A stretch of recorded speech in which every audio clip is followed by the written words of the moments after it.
Greg, this was a most interesting speaking opportunity. I did not even know Toastmasters had this. I know you've talked about it, but this was definitely something a little bit different. And I really can't wait to see how you handle next week. So this was called Straight Talk. It was about preparing and presenting an editorial designed for an on-camera presentation.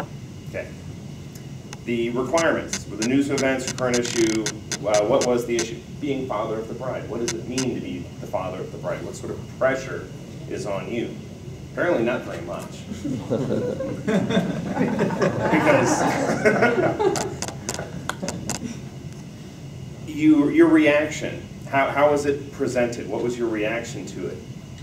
It was clearly presented, but you seemed a little detached to the actual events that had taken place. I expected with an editorial that you would have been much more emotional, you would have been, or at least opinionated. Like, I cannot believe that this happened to me. Were the words carefully chosen, short, clearly pronounced? When you give an editorial, when you hear an editorial in the news, it has to be very straightforward. If you use a lot of confusing words, if you try and sound all highfalutin, nobody's going to pay attention to you. Your words were very, very specific, very clear. They would have been perfect for any audience, got your point across.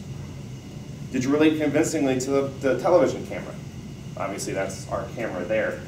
The one thing I think in this situation that maybe threw you off is because we are in a crowd, and I'm speaking mostly to you because of your evaluation, but we do have an entire room here, is you did default to that a little bit, to looking around to the room. The key thing was these camera ones, the television ones, I think the idea would be that is your audience right there. So try and keep that in mind. The last thing I just wanted to bring up was the keys. If that was planned, that was very subtle.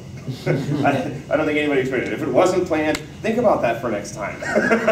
Because it was a very, very effective way to emphasize what you wanted to say. But otherwise, a very good job. Remember, the camera is your audience. Thank you.